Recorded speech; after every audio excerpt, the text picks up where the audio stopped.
Good, happy Wednesday evening, March 4, 2020. I'm Riley King, and welcome to this evening edition of the Riley King Newscast, right here on the Riley King Network. We have a lot of news to get to this Wednesday evening, so let's begin. First up, pharmacists field questions about COVID-19 concerns. Customers ask where prescriptions come from. Let's take a listen to that video from WMUR News 9, Ray Brewer.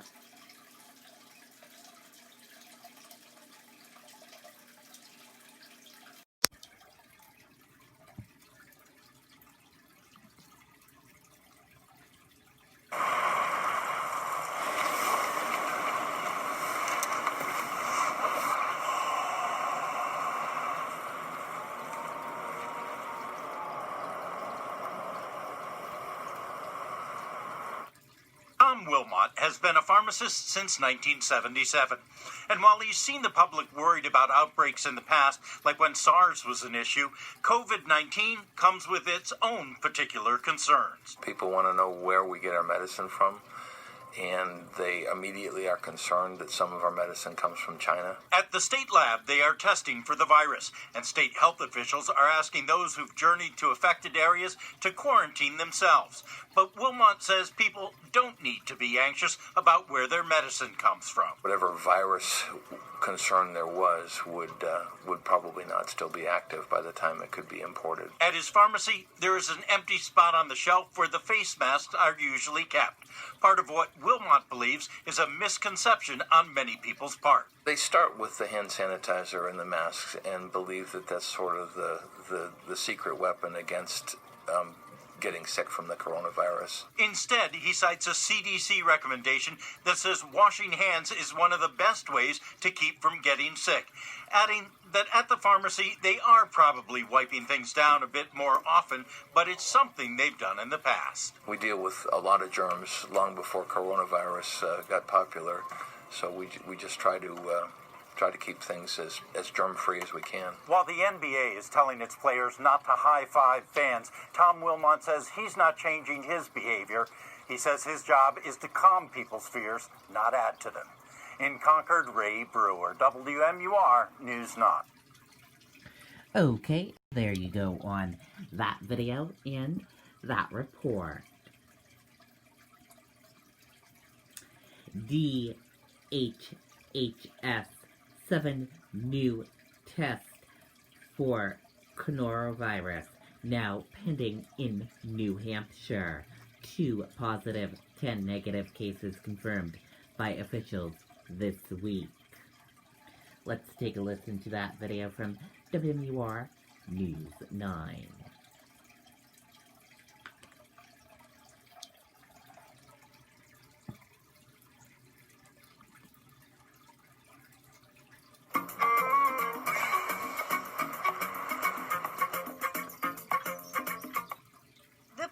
Who's now the second person to test positive for COVID-19 in New Hampshire, is no stranger to the first patient. Health officials say the men, both from Grafton County, were in close contact. The first patient, an employee of Dartmouth-Hitchcock Medical Center in Lebanon, recently traveled to Italy and was instructed to self-isolate before he was tested.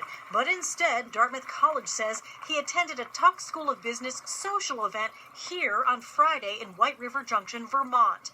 Now health officials are telling anyone in close contact with patient number 1 to self-isolate for 14 days. And the Department of Health and Human Services has issued an order of isolation to the first patient. That legal order gives us additional legal backing and authority to get that individual to comply with staying home and out of public places. But both our first and our second identified infections, we are checking with them on a regular basis, and they are currently complying and staying out of public places. We are now getting our first look inside the State Public Laboratory in Concord, where swabs from cheeks and noses are tested for COVID-19. You can see actually some liquid in there. About a 2-hour process for these scientists. They say you should do what they do, frequent hand washing. We have trained, we have been planning through the emergency preparedness funding for this type of event.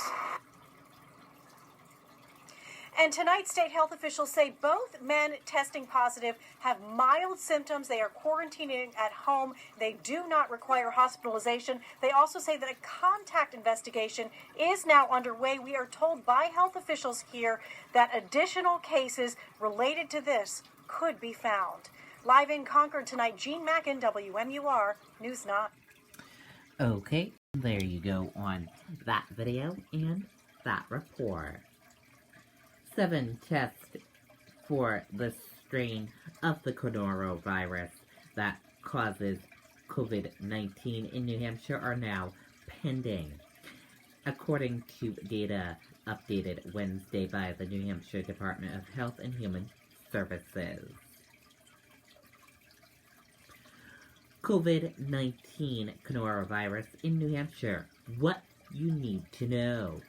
Health officials detail symptoms, how to prevent spread of virus. 2 cases of COVID-19 strain of coronavirus, which was first detected in Wuhan City, China, has been confirmed by New Hampshire health officials. New Hampshire data. Number of positive COVID-19 tests, 2. Number of pending tests, 7. Number of negative COVID-19 tests, 10. Number of people tested since mid-January, 19. Patients in New Hampshire. Here is a look at patient 1.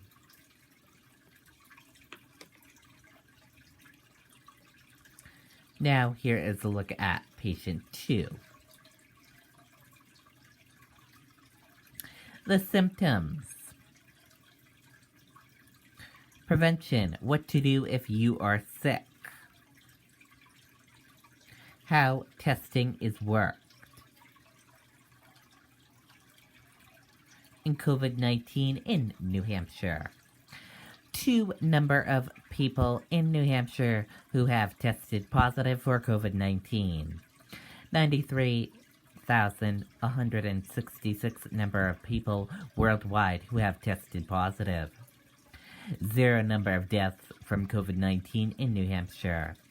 10 number of deaths from COVID-19 in the United States. 3,199 number of deaths from COVID-19 worldwide. Common symptoms: fever, cough, difficult breathing.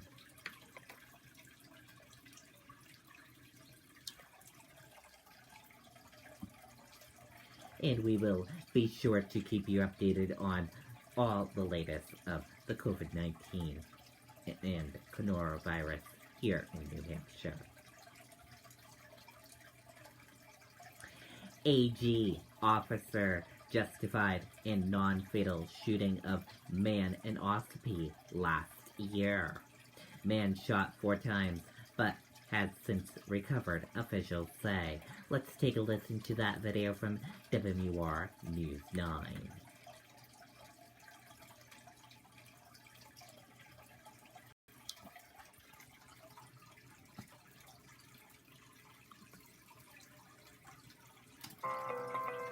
Bar Harbor Bank and Trust understands life in northern New England.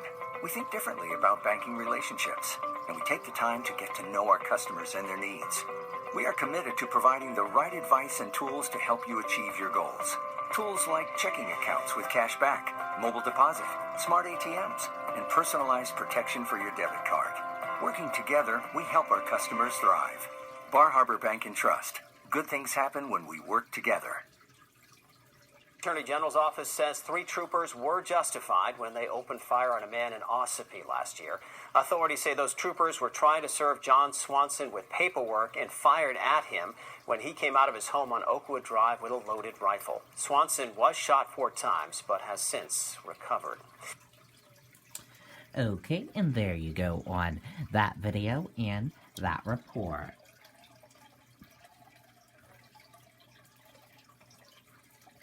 New Hampshire to receive $4.9 million in initial federal funding to support coronavirus response efforts. Shaheen Hassan appealed bipartisan agreement to spend $8.3 billion nationally to combat the outbreak. And now let's take a look at your U.S. stock market and see how your U.S. stock market closed for this Wednesday evening. And here's a look at that U.S. stock market for all of you for this Wednesday evening. Your Dow Jones Industrial Average closed in the green one up. Your Nasdaq closed in the green one up. S&P 500 closed in the green one up. Oil closed flat. U.S. 10-year closed flat. Euro/USD closed in the red and went down. And VIX closed in the red and went down. And that is a look how your U.S. stock market closed this Wednesday evening. Dow soars more than 1,100 points as market rallies off Biden win. United Health pops 10%. Stocks surged on Wednesday as major victories from former Vice President Joe Biden during Super Tuesday sparked a massive rally within the healthcare sector. Michael Bloomberg suspends his presidential campaign. Let's take a listen to that video from ABC News.